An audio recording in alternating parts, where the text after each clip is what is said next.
Hello friends, चलिए definite integral start करेंगे आज हम लोग।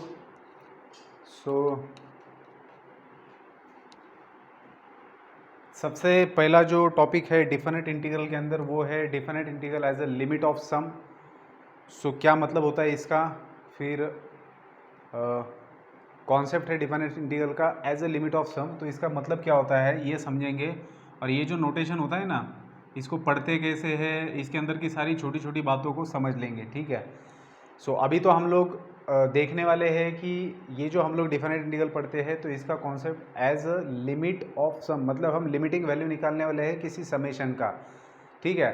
तो बेसिकली ये सब क्या है तो देखेंगे। इससे पहले हम लोगों ने क्या देखा था बेटा, इसके पहले हम लोगों ने सिर्फ ये देखा था इनडेफिनेट इंटीग्रल, मतलब हम लोग क्या करते थे, दिए हुए फंक्शन को इंटीग्रेट करते थे तो ये एंटी डेरिवेटिव प्रोसेस होता था, ठीक है। तो इसके अंदर हम लोगों ने कंसेप्चुअली ऐसे कुछ देखा नहीं था, बस किसी फंक्शन का अगर हमें डेरिवेटिव पता है तो दूसरे फंक्शन को इंटीग्रेट करेंगे, मतलब जैसे x का डेरिवेटिव हमें पता है, d by d x of x पता है हमें 1 है, तो 1 का integration with respect to d x क्या है, x रहेगा। मतलब यही हमने देखा था इंटीग्रेशन के लिए, इनडिफिनेट इंटीग्रल के लिए। अभी हम लोग डिफिनेट इंटीग्रल पढ़ेंगे, मतलब क्या पढ़ना है, क्या पढ़ने वाले हम लोग। चलिए शुरुआत करते हैं इसकी। करना क्या है बेटा, हमारे पास एक है कर्व, एक फंक्शन है जिसका कर्व हम लोगों ने ड्रॉ किया है, ठीक है। मान लेते ये कर्व है, ठीक है। y is equal to f of x, ये फंक्शन है हमारा। इस कर्व का ये एंड पॉइंट है जिसका x कोऑर्डिनेट है a स्मॉल a, और ये दूसरा एंड पॉइंट है जिसका x कोऑर्डिनेट है स्मॉल b, ठीक है। इस पॉइंट के कोऑर्डिनेट्स क्या रहेंगे, इस पॉइंट के कोऑर्डिनेट्स रहेंगे, इस पॉइंट को नाम दे देता हूँ। देखिए ये ओरिजिन है O, इस पॉइंट को हम लोग नाम देंगे M, इसको नाम देते हैं N, ठीक है। तो इसका कोऑर्डिनेट क्या बन जाएगा, B,0, और इसका कोऑर्डिनेट है हमारे लिए A,0। इसको P नाम देते थे और इसको Q। P के कोऑर्डिनेट्स क्या बन जाएंगे, P के कोऑर्डिनेट्स बनेंगे B, F ऑफ B, ठीक है। और Q के कोऑर्डिनेट्स बन जाएंगे, Q के कोऑर्डिनेट्स है A, F ऑफ A, ठीक है। चलिए अब हमारा टारगेट क्या है बेटा, हमारा टारगेट ये है कि ये जो हमारा कर्व है, इस कर्व के जो एंड पॉइंट्स है वहाँ से हम लोगों ने परपेंडिकुलर ड्रॉ किए हैं एक्स एक्सिस के ऊपर, और इस कर्व के अंडर जो एरिया आ रहा है, अब एरिया कौन सा, तो देखिए एक्स एक्सिस, फिर उसके बाद में ये वाला डिस्टेंस QM, फिर PN एंड दिस कर्व। तो इन लोगों ने एनक्लोज्ड किया हुआ जो प्लेन सरफेस है इसका हमें एरिया निकालना है, इस वाले का एरिया निकालना है। इसके अंदर नई बात क्या है, एरिया तो हम लोग बचपन से निकालते आ रहे हैं, लेकिन हम लोगों ने जिन फिगर्स का एरिया निकाला है वो जो फिगर्स है वो प्लेन फिगर सर्कल थी या फिर क्वाड्रिलेटरल्स थे, अलग अलग शेप के, जो स्टैंडर्ड फिगर्स मानी जाती है और जिनका एरिया निकालने के लिए हमारे पास ऑलरेडी फॉर्मूला है। तो ये जो है ये स्टैंडर्ड फिगर नहीं है, this is a irregular shape. इसका मतलब क्या है कि शेप कुछ भी हो सकता है। तो जब ये शेप इस तरीके का कुछ भी शेप, जैसे मान लीजिए हमें एरिया किसका निकालना है, हमें ये वाला पोर्शन का एरिया निकालना है कि इसका एरिया कितना हो सकता है, और ये तो सैंपल है हमारे सामने। इस तरीके के इरेगुलर शेप कितने भी आएंगे जिनके हमें एरियाज फाइंड आउट करने होंगे, तो वो एरियाज हम लोग कैसे निकाल सकते हैं, तो इसके बारे में आज के लेक्चर में हमें सोचना है, ठीक है। तो हमारा टारगेट है कि हमें इसका एरिया फाइंड आउट करना है। अब हमारे पास तो कोई है नहीं चीज़ की जिसके यूज़ करके हम लोग इसका एरिया निकाल सकते हैं, लेकिन हमारे पास कुछ स्टैंडर्ड फिगर्स है जिनका एरिया हमें पता है। जैसे रेक्टेंगल है, रेक्टेंगल का एरिया कैसे निकाला जाता है ये हमें पता है, लेंथ इनटू ब्रेथ, क्योंकि स्टैंडर्ड फिगर है। अब अगर मुझे इसका एरिया निकालना है तो मैं सिंपली क्या करता हूँ, 2 मिनट के लिए इस कर्व को भूल जाता हूँ, मुझे तो कर्व के अंडर आने वाला एरिया निकालना है। तो मैं क्या कर देता हूँ, ये जो एनक्लोज किया हुआ है इस प्लेन सरफेस को किस किस ने, एक्स एक्सिस है मतलब MN है, PN है, QM है, और ये कर्व QP है। तो इन चारों ने एनक्लोज किया हुआ एरिया मुझे निकालना है। तो मैं क्या कर देता हूँ, इस QM को ऊपर बढ़ा देता हूँ, ठीक है। और QM को मैंने ऊपर बढ़ा दिया ऐसे इस तरीके से, और इधर P पॉइंट से इधर लेफ्ट में मैं बढ़ा देता हूँ, ठीक है। तो अगर मैं इनको ज्वाइन कर लेता हूँ बेटा, तो मुझे क्या मिल रहा है, मुझे एक रेक्टेंगल मिल रहा है, सही है। तो अगर मैं इस रेक्टेंगल का एरिया निकालता हूँ, ठीक है, सो ये जो भी रेक्टेंगल है इसका, ये यहाँ से यहाँ तक, यहाँ पर कुछ मैं नाम दे देता हूँ, आर नाम दे देता हूँ। सो अब रेक्टेंगल कौन सा होगा मेरे पास, MNPR।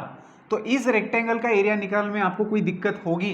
बिल्कुल नहीं होगी, क्योंकि MN डिस्टेंस है आपके पास, लेंथ इंटू आप ये height breadth, that is PN। सो ये जो रेक्टेंगल आपके सामने दिख रहा है इसका आप एरिया निकाल सकते हो लेंथ इंटू ब्रेथ के हिसाब से। लेकिन क्या ये आपको जो एरिया निकालना था, आपको एरिया निकालना था ये वाला आपका टारगेट था एरिया निकालना, ठीक है। ये आपको एरिया निकालना था जो मैं अभी शेड करूँगा, ठीक है। ये शेडेड पोर्शन निकालना है आपको कि इसका एरिया कितना है। लेकिन आपने रेक्टेंगल का एरिया निकाल दिया तो आपके पास इतना एरिया ज़्यादा आ गया, सही है।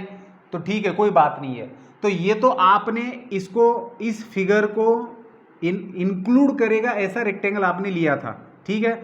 अब हम लोग क्या करते हैं, क्योंकि हम लोग इस रेक्टेंगल के एरिया को तो अप्रोक्सीमेट एरिया नहीं बोल सकते, इसका हमारा इसका एरिया निकालने का हमारा टारगेट था।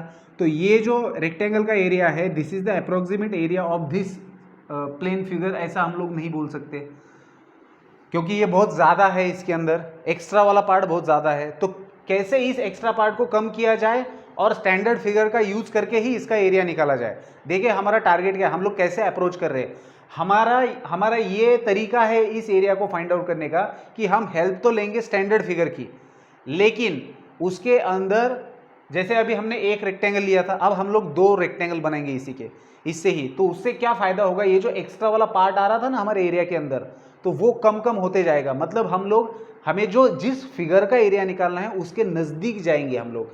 तो मैं क्या करता हूँ, ये जो आपके पास बेस वाला लेंथ है, जो ऊपर के एंड पॉइंट से आपने परपेंडिकुलर डाले हैं ना, तो उससे जो आपको एक्स एक्सिस के ऊपर के लेंथ मिला है, इसका मैं बिल्कुल मिड पॉइंट से इसको डिवाइड करता हूँ, इस लेंथ को मैं डिवाइड करता हूँ मिड पॉइंट से, ठीक है। और वहाँ से एक परपेंडिकुलर ऊपर डाल देता हूँ। अब मैं क्या करूँगा, देखिए यहाँ से यहाँ तक एक हॉरिजॉन्टल लाइन मैंने ड्रॉ की है और इसको ऊपर लेके गया। अब क्या हो गया बेटा, जो मेरे पास पहले मैंने एक रेक्टेंगल लिया था, तो अब मैंने क्या किया, इस लेंथ को डिवाइड किया 2 हिस्सों में और फिर मैंने 2 रेक्टेंगल ड्रॉ किए। तो अब मैं क्या कर सकता हूँ, देखिए अब इस वाले पोर्शन को मैं हटा देता हूँ, समझ में आई बात। तो इतना जो ज़्यादा पोर्शन आ रहा था वो हट गया। अब मुझे देखो हमारा टारगेट हमेशा क्या है, मेरा टारगेट ये है कि मुझे इस कर्व के अंडर आने वाले फिगर का एरिया निकालना है। तो उसको निकालने के लिए मैंने क्या किया, अभी इस लेंथ के 2 इक्वल पार्ट कर दिए और उनसे रेक्टेंगल बनाए। अब इन 2 रेक्टेंगल का एरिया, इसका मैं इस रेक्टेंगल का एरिया निकाल सकता हूँ लेंथ इंटू ब्रेथ, इस रेक्टेंगल का एरिया निकाल सकता हूँ लेंथ इंटू ब्रेथ। तो इन दोनों रेक्टेंगल का एडिशन करूंगा तो मुझे इस कर्व्ड सरफेस के, इस कर्व के नीचे वाले हिस्से का तो एरिया नहीं मिलेगा, लेकिन उसके नज़दीक तो मैं जा रहा हूँ। पहले मुझे इतना पार्ट ज़्यादा मिला था, अब वो ज़्यादा वाला हट गया। अब मैं क्या करता हूँ, फिर से मैं इस पार्ट के 2 इक्वल पार्ट कर देता हूँ और इसके 2 पार्ट करता हूँ। अब फिर से मैं क्या करूँगा, रेक्टेंगल फॉर्म करूँगा यहाँ से, ठीक है, यहाँ से यहाँ तक जाऊँगा, फिर यहाँ से यहाँ तक। सो इस तरीके से देखिए, ठीक है।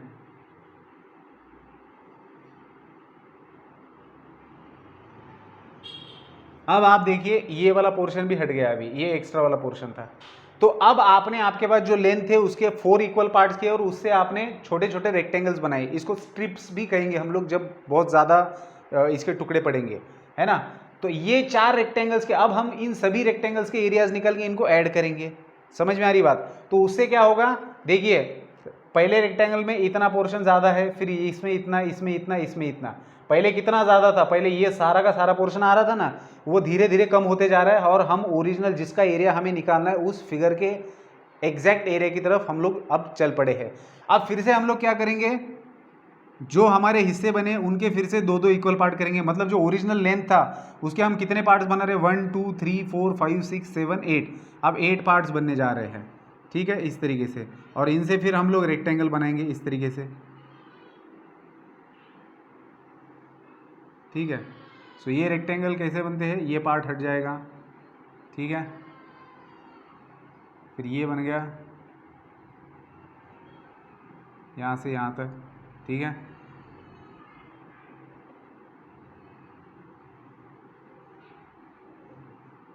ये वाला पार्ट हट जाएगा, फिर यहाँ से यहाँ तक ये वाला पार्ट हट जाएगा और यहाँ से यहाँ तक। तो ऐसे करते करते आपको छोटी छोटी रेक्टेंगुलर स्ट्रिप्स मिलते जाएंगी। तो आपको करना क्या है, जब भी आपको कोई भी आड़ा टेढ़ा कर्व मिलेगा तो उस कर्व के एंड पॉइंट से आपको परपेंडिकुलर डालने हैं। तो जो नीचे लेंथ आपको मिलेगा उसके आपको ऐसे कितने पार्ट्स बनाएंगे, ऐसे हम लोग n इक्वल पार्ट बनाएंगे। कितने equal part, n equal part. अभी तो बेटा मैंने सिर्फ 8 इक्वल पार्ट बनाए थे तो हम इतने नज़दीक पहुंच गए एरिया के।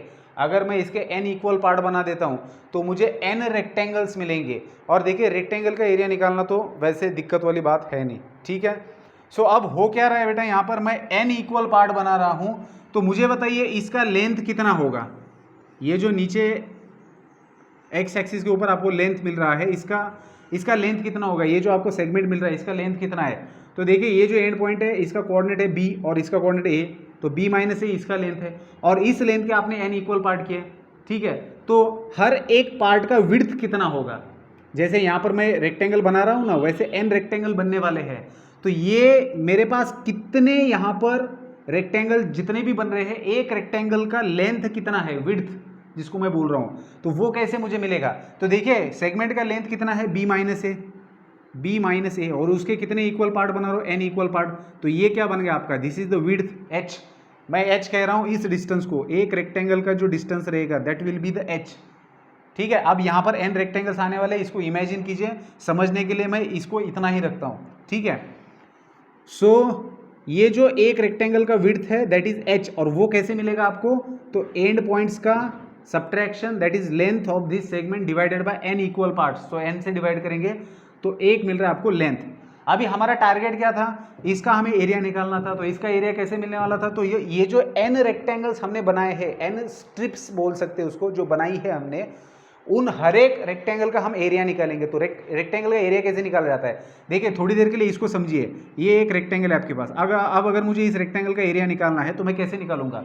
सो ये लेंथ इंटू ब्रेथ का लेंथ इंटू ब्रेथ या फिर हाइट बोल सकते हैं यहाँ पर। सो लेंथ इंटू ब्रेथ मुझे निकालना है। सो लेंथ तो मेरे पास है h, ठीक है, क्योंकि सभी की लेंथ सेम रहेगी क्योंकि ये इक्वल पार्ट में डिवाइड किया है। तो ये h लेंथ का है, ये h h h h h ऐसे n रेक्टेंगल्स है जिनका लेंथ h है, लेकिन हाइट सभी का अलग अलग है। आप खुद देख सकते हो रेक्टेंगल्स का हाइट, सब रेक्टेंगल्स का हाइट अलग अलग है। तो ये हाइट कैसे निकाला जाएगा, हाइट का मतलब क्या होता है, ये डिस्टेंस, और ये डिस्टेंस कौन बताता है। देखिए अब अगर मेरे पास ये जो पॉइंट है, इस पॉइंट का x कोऑर्डिनेट अगर a है तो इसी पॉइंट का y कोऑर्डिनेट क्या रहेगा, मतलब ये पॉइंट, ये जो कोऑर्डिनेट है x कोऑर्डिनेट, ये कौन से पॉइंट का है, इस पॉइंट का x कोऑर्डिनेट है, ठीक है ना। तो मुझे अगर यहाँ से यहाँ तक का डिस्टेंस निकालना है तो मुझे क्या करना पड़ेगा, ये डिस्टेंस कहाँ से कहाँ तक है, ये x एक्सिस से डिस्टेंस है, this point is away from x axis, मतलब मुझे यहाँ इस पॉइंट का y कोऑर्डिनेट देखना पड़ेगा। सो इस पॉइंट का y कोऑर्डिनेट क्या रहेगा, f ऑफ a।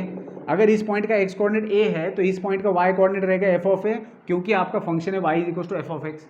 तो आप इस x कोऑर्डिनेट को फंक्शन के अंदर डालेंगे तो आपको f ऑफ a मिलेगा।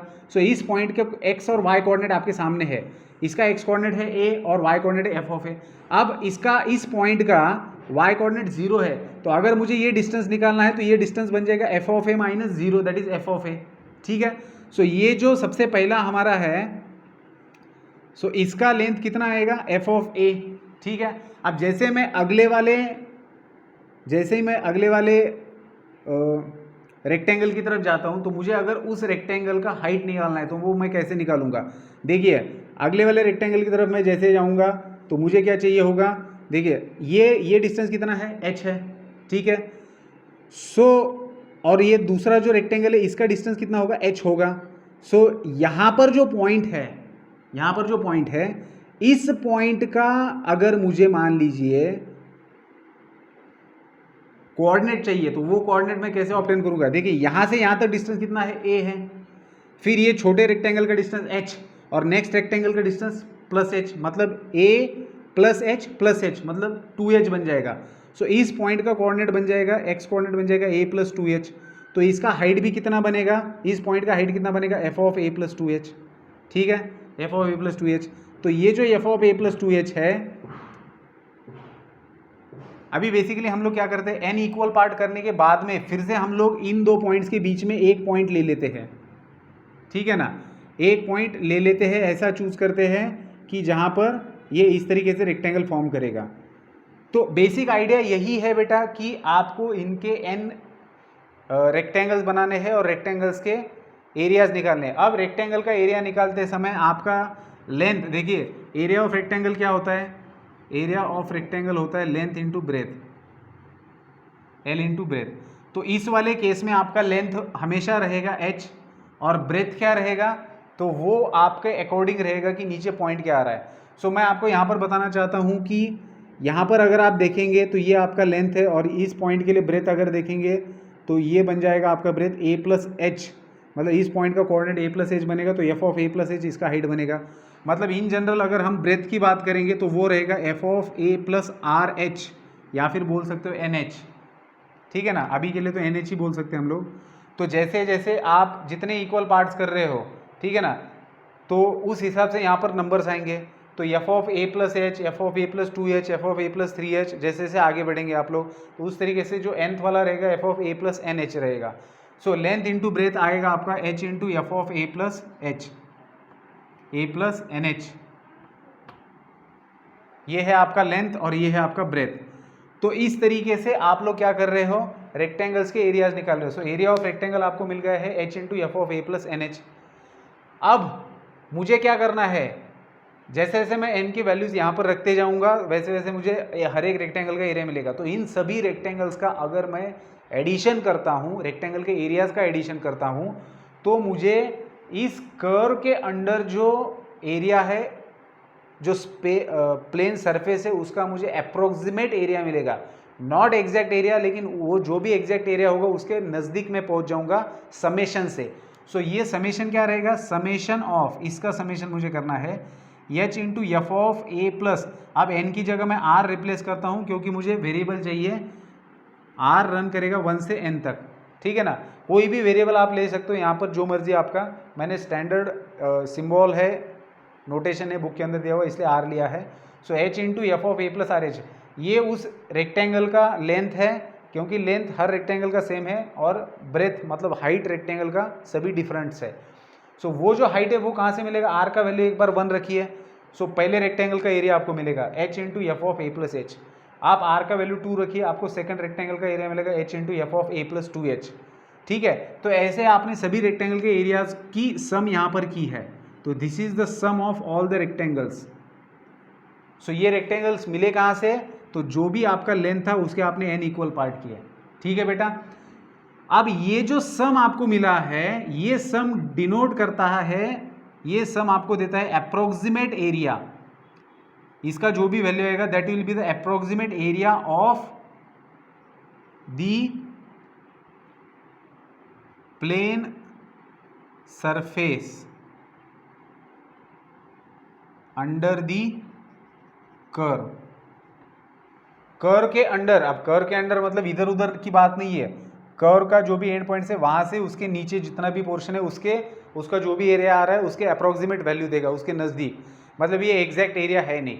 तो एग्जैक्ट एरिया आपको कैसे मिलेगा, तो आपने ये जो इंटरवल्स देखो, जैसे जितने आप इंटरवल्स बढ़ाएंगे, जितने आप इसके इक्वल पार्ट्स बढ़ाएंगे, उतना एरिया एग्जैक्टनेस की तरफ जाएगा। ये हमने देखा था, पहले हमने एक ही रेक्टेंगल लिया था तो इतना ज़्यादा एरिया आ रहा था, फिर जब हमने 2 रेक्टेंगल लिए तो हम लोग थोड़ा नज़दीक चले गए एग्जैक्ट एरिया के, जब हमने 4 रेक्टेंगल लिए तो और नज़दीक चले गए, जब हम लोग n रेक्टेंगल्स ले रहे हैं तो हम लोग उसके बहुत नज़दीक है। लेकिन अगर मैं इसके इन्फिनिट इक्वल पार्ट्स कर सकूं तो हम लोग एग्जैक्ट एरिया की तरफ जा सकते हैं, बिल्कुल सही है ना। तो अब इसके इन्फिनिट इक्वल पार्ट्स तो पॉसिबल नहीं है, लेकिन लिमिट का कॉन्सेप्ट हमने देखा है कि इस n को इन्फिनिटी की तरफ लेकर जा सकते हैं हम लोग। सो यही कॉन्सेप्ट है कि हमें इस सम का लिमिट लेना है, ठीक है। सो हम लोग क्या करेंगे, लिमिट ऑफ दिस सम लेंगे। So limit of this sum that is summation from r is equal to 1 to n summation of h into f of a plus r h, where r runs from 1 to n and n tends to infinity. देखिए अब इसके अंदर हो क्या रहा है, ये जो समेशन है इसका भी आप लिमिटिंग वैल्यू ले रहे हो। अब ये लिमिटिंग वैल्यू क्या बोलता है आपको कि आपका ये जो समेशन है ये कहाँ तक रन होगा, n तक रन होगा। लेकिन लिमिट कहता है, मतलब आप जिस फंक्शन का लिमिट ले रहे हो ये कहता है कि आपका n जा रहा है इन्फिनिटी की तरफ, ठीक है ना।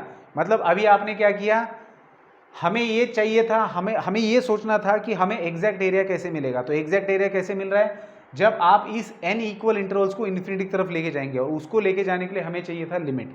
ठीक है, तो हम इस समेशन का लिमिट ले रहे हैं जब आपका n इन्फिनिटी की तरफ जाएगा। तो ऑब्वियस चीज है कि जब आपके n इन्फिनिटी की तरफ जाएगा, n क्या है, n है इक्वल, n इक्वल इंटरवल्स हम लोग बना रहे हैं।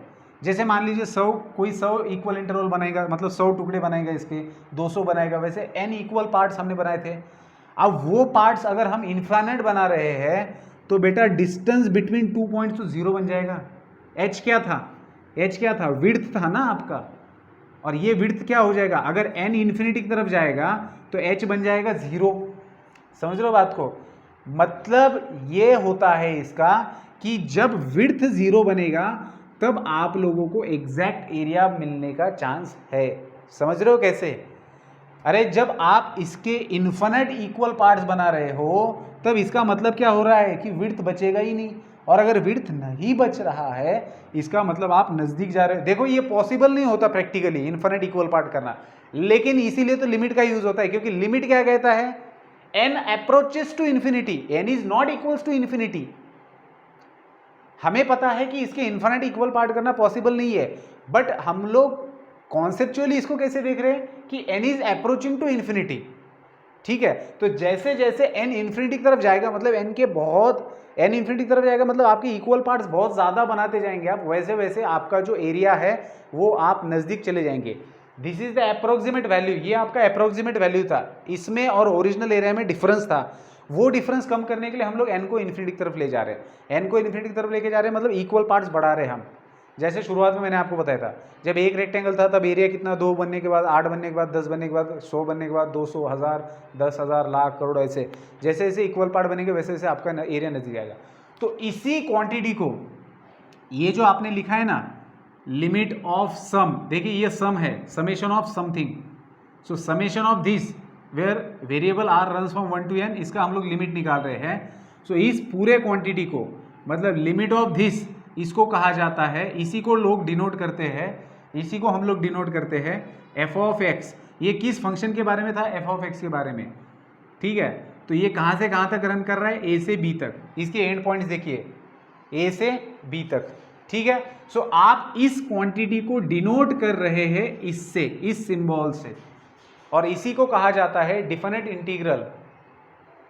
ठीक है, इसी को डिफिनिट इंटीग्रल कहा जाता है, इसको पढ़ा जाता है इंटीग्रल ऑफ, मैं वो बताऊंगा बाद में इसको कैसे पढ़ते हैं।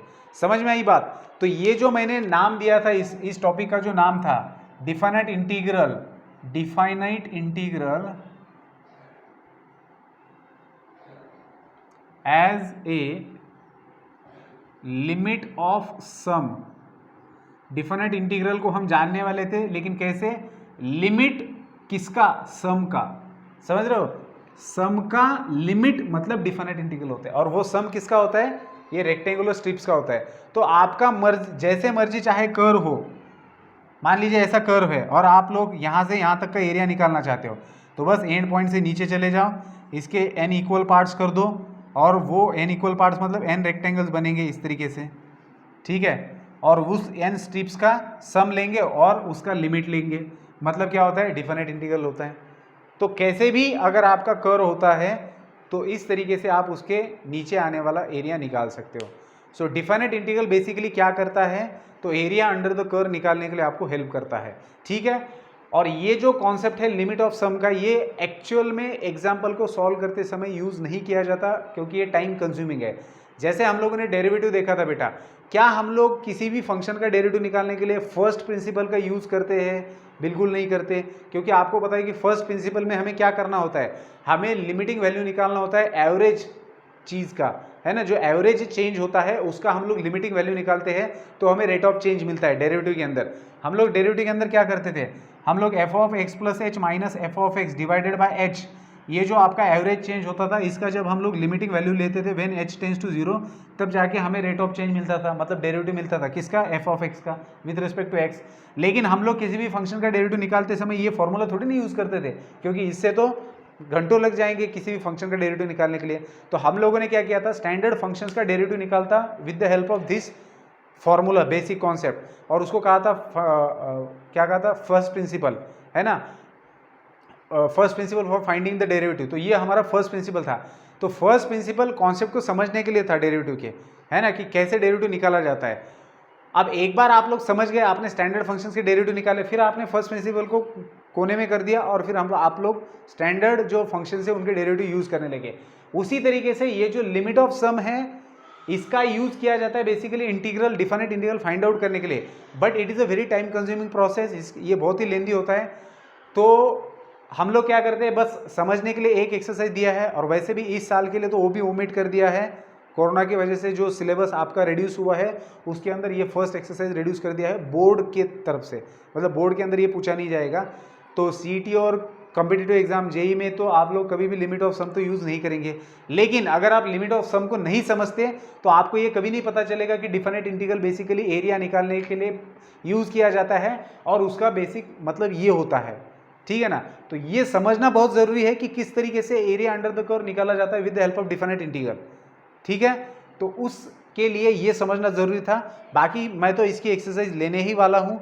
इसका एक्सरसाइज लेने के बाद में वो एक्सरसाइज हालांकि बोर्ड में नहीं पूछा जाएगा, लेकिन आप लोग फिर भी 4-5 ही एग्जाम्पल दिए फर्स्ट एक्सरसाइज में, आप लोग देख लेना कि इसका यूज़ करके एग्जाम्पल कैसे सॉल्व किए जाते हैं, ठीक है। फिर तो आगे हम लोग डिफाइनेट इंटीग्रल की प्रॉपर्टीज़ देखेंगे और जो इंडिफाइनेट इंटीग्रल में यूज़ किया है उसी का यूज़ करके हमें आगे भी काफ़ी सारे एग्जाम्पल सॉल्व करने हैं। तो चलिए, ये था कॉन्सेप्ट बेटा डिफाइनेट इंटीग्रल का, आप लोग इसको लिख सकते हो, समझ सकते हो। अब मैं थोड़ा सा इस नोटेशन के बारे में आपको बता देता हूँ, ठीक है।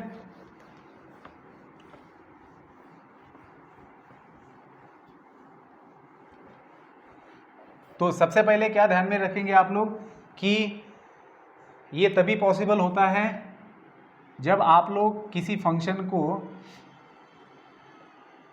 इस तरीके से लिखते हो। तो इसको रीड कैसे किया जाता है, integral of f of x, integral of f of x from a to b, या फिर इसको आप लोग ऐसे भी पढ़ सकते हो, integral from a to b of f of x with respect to x. तो integral of f of x from a to b, या फिर ऐसे पढ़ो इसको, integral from a to b of f of x with respect to x, ठीक है। सो ये तो इसका हो गया रीडिंग, पहली बात। दूसरी बात, ये कब पॉसिबल होता है निकालना, जब आपका function f of x continuous हो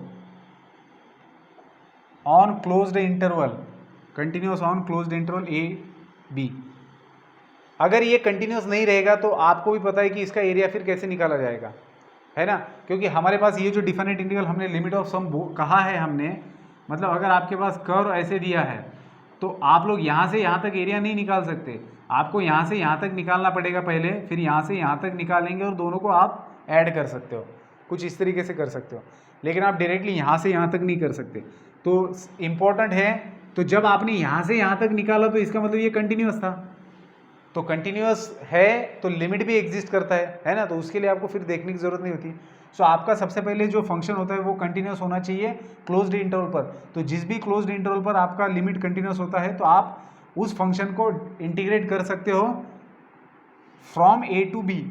तो ठीक है, यहाँ पर जो ये नीचे लिखा हुआ रहता है ना इंटीग्रल साइन के नीचे, तो इसको कहा जाता है लोअर लिमिट, ठीक है। लोअर लिमिट मतलब ये सबसे छोटा वाला आपके डोमेन के अंदर का सबसे छोटा वैल्यू है, मतलब समझ में आता है ना, ये लोअर लिमिट सबसे छोटा और ये सबसे बड़ा value. So this is the upper limit, ये अपर लिमिट होता है, ठीक है।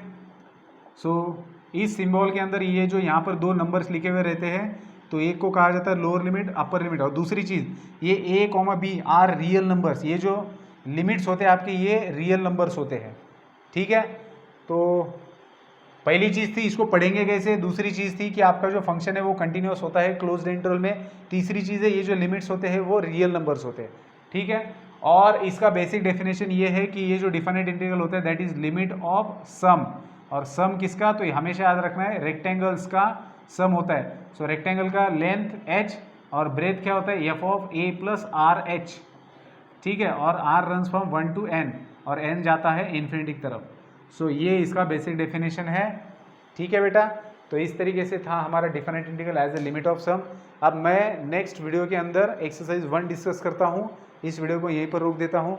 तो आप लोग इसको अच्छे से देखना और समझने की कोशिश करेंगे। ठीक है, तो मिलते हैं नेक्स्ट वीडियो में, इसके एग्जाम्पल हम लोग सॉल्व करेंगे।